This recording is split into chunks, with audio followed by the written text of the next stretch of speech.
June 27th and 28th, Monday and Tuesday. So, the sun's in Cancer. We've been talking about the yum yum factor. And it's summer. It's delicious up there. The moon, however, is in Aries. And if you've been watching my videos, what do you know? When the sun and moon are 90 degrees away, the sun is in a water sign, and the moon is in a fire sign. What happens when you put too much water on fire? And what happens when you put too much fire on water? Forget about it. They don't care. So this is an energetic next couple of days.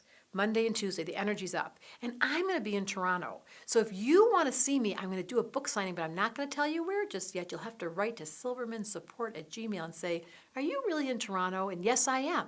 I'm going there to see a Sting and Peter Gabriel concert. How lucky am I? And what I want you to know about that is when this combination of Sun in Cancer and Moon's in Aries, it makes for very strong physical energy. It's very male at the Aries level and very female at the Cancer. And in all of us, everywhere, your male and female side needs to be addressed. I love in my work when I can see sometimes some men are more female than some women I know, and sometimes some women I meet are more male than some men I know. And this is really a call to ask yourself, what is the balance factor in my chart? How much am I able to do the female, Cancer? They just love to be able to float into the realms of their feeling. It feels so natural to them to care. And Aries, on the other hand, has zero attention for their feelings. They get really bored, they get really impulsive, and they say things and they're blunt and they're harsh. So that combination of the male inside some of us that's contrasted to the female, like a baby born today, would have that internal contrast or conflict. And then you come to an astrologer and you say, there's two parts of me that don't get along.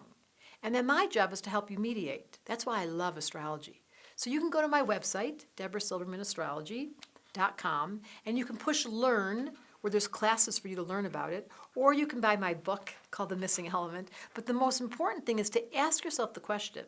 Just take a moment and think about it. Your male side, how assertive is he? How willing are you to exercise? To be assertive and be willing to stand up and stand out. And then look at your female side. How willing is she to cuddle and to be sensitive and to admit to her feelings? That contrast or that combination at best makes for two parts of the brain in tandem. At worst, we're split.